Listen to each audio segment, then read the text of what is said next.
What is up, everybody? You know who it is. You know who it is. It's me, Snitches. Architecture here with another episode of Angel School. If you haven't seen the first episode in this series, it will be attached to the end of this video. In this series, I use my big brain to help people not only get better overall at video games, but be smart and make good decisions in games. Because sometimes what leads to winning or good gameplay is just making good decisions in game, making them big brain plays, as they call it, or 400 IQ. You know how it goes. Anyways, today we're going to talk about body armor and looting. But first, if you don't know, I live stream on Twitch every weekday, 3 p.m. to 8 p.m. Eastern time. Sometimes I stream longer depending on the day, depending on what game I'm playing, depending on just how I'm feeling. But that's my usual schedule. Link to that will be in the description box below. Give your boy a follow. Watch the Biblical Beast, the Game Messiah, kick ass in video games. You know you want to. Hit that link. So, body armor. This is probably a very basic, simple discussion that gets overlooked because you just pick it up and you use what you find. 9 times out of 10, you aren't thinking about your teammates. You see a new piece of armor, you just take it for yourself. The first thing I want to say about armor is know your ability and your teammate's ability, as in your ability in a gunfight and their ability in a gunfight. Gun skill matters when it comes to what kind of armor you get, but also if you're worrying about your teammates and what armor they have, it matters for them too. If you know someone you were playing with isn't as good as you in a gunfight, maybe let them get better armor than you because they'll have a better chance at surviving. This is the same thought process that goes with backpacks. Letting Lifeline get the gold backpack is a smarter decision because it helps her better than you having it if you're a Wraith. But on the flip side, letting your gunners get purple because they'll be carrying more ammunition than you if you're not someone who's making gunfights often, if you're someone who's more passive, is a better idea to let them get the purple backpacks. Anyways, back to body armor. A lot of people don't think they're the best and can win every gunfight, so they'll see an Evo shield and grab it, which is fine. It's the only armor option you have. Go for it. However, not everyone should be picking up Evo shields, and sometimes even those who can win every gunfight shouldn't pick up an Evo. If you know you have passive teammates, you aren't going to be challenging fights at all until you have to, or late game, or you're in top 5. You've been ratting it out for the entire game.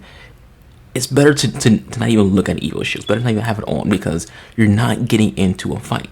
Because by the time you come across another team, it'll be a late game, again, be top 5 because you ratted it out.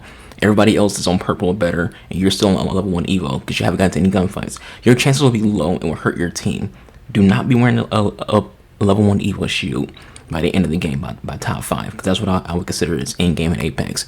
I would say top 7, top 8 is mid-game. So by the time you get to that area, if you're not on blue by top 8, you're gonna red the Evo, get better armor. Your team will love you in the end.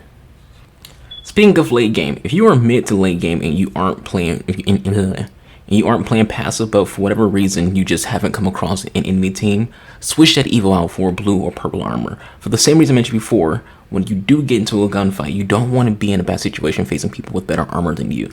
Now, what if you can't help that? What if you can't help being in a bad position to where your armor isn't as good as the next person? What if someone has better armor than you early game? What if you just drop what if you and your team drop with 1 more squad, 2 more squads, and they get armor before you get armor? So what do you do? How do you be in a situation? You can't really, use the previous, thought process when it comes to the situation. You have no armor. The enemy has armor. You have level 1. They have level 3, etc., etc., etc. Well, since this is a game, since this is going to be an unavoidable fight, this is where positioning and team fire comes in. If your team is near you, focus fire on the higher armor enemy. If you are, bit spread out and this fight is 1v1, position yourself to where you can land shots, but it's hard for your enemy to land shots. Make yourself a hard target.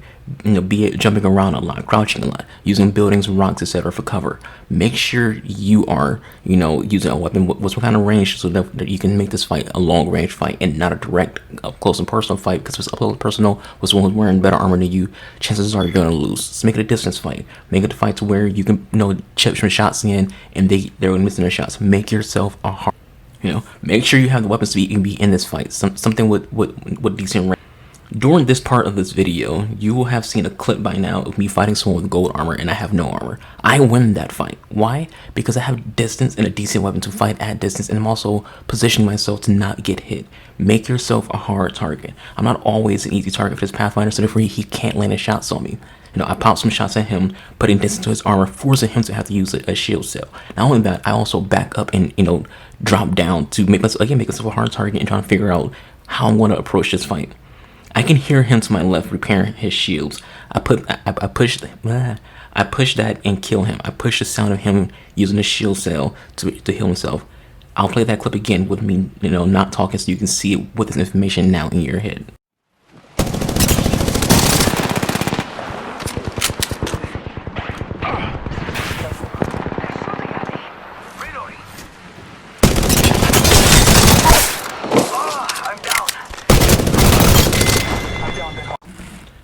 Overall, be smart about fights you get into, and if things get too hairy, retreat. That's a big thing people tend to forget about when it comes to video games, especially Apex. You don't have to full send all the time. People tend to commit to fights way too often in shooters, especially this game. You can retreat and you can live the fight another day. And if things get too hot, you can just go elsewhere. Tell your team, hey, we're not gonna win this fight. We have a bad position. Let's move. Or at the very least, retreat to get better positioning. Fall back, to a cave where they have to come push you, and you're just waiting there with your guns ready. You're playing Costa, you're playing what's her face, Watson. Make yourself in a better position than you were before. It just makes things easier for your team in the long run. So let's talk about looting just a little bit. I think we talked about it a little in the previous video, but I wanted to mention What I wanted to mention was that before you get into any fights, be sure not to just be just you, but your teammates have gotten loot needed to be in a fight, aka weapons, mags, barrels, stocks. Those things matter, especially weapon mods. You want to make sure that you guys have at least one kitted weapon. It doesn't have to be fully kitted. You don't have to all be on freaking purples or any golds. Just make sure you have something other than just a naked weapon. Unless you're facing someone without a shield, you're going to need a mag on your guns in Apex. That's just how it is. Even a white mag's not enough to take out someone who's on white armor. You're going to need mags because you do not want to be in a gunfight and be reloading mid-fight. And then your second gun, if you even have one, is also a naked gun. So you want to make sure at least one of your guns is kitted out. Be prepared before hunting down bodies. Even if you and your teammate is kitted just one weapon, you can get your second weapon kitted off the drop boxes of enemies that you drop. Make sure you're prepared and make sure you're ready to get into a fight after your fight, because you could get third party. So always be ready when it comes to playing this game in general. And which is the last thing we'll talk about. Pushing fights can also be the biggest key to your looting. Yes, you may be missing some things. There's only going to be so much loot for you to loot throughout this game. So getting into fights and winning them can lead to you getting whatever you need to be kitted out, be fully looted. You need a select fire. Maybe the squad you push has a select fire on them. So now you push that squad, you win that fight. Now you have a select fire. Move with your team when they are fighting. Too many times I've seen people being 2v3s or 1v3s because one teammate is still looting, still looking for loot, still looking for select fire, still looking for one more box of ammo. Fighting at full power, then loot the drop boxes. The drop boxes is going to have everything you need. If you're using certain weapons, they're going to have light ammo, they're going to have heavy. Maybe they had a select fire, maybe they had hammer points. Get into the fight, win that fight, and then all of a sudden you have what you need. Keep it moving. With all of that said, that is it for you, boy. Thank you all for watching. I hope you all enjoy. Leave any thoughts you have in the comments below. If you want me to react to your gameplay and school you, hit me up. I'll do that too. I'll catch you guys on the next one. Goodbye. Good night. Bang!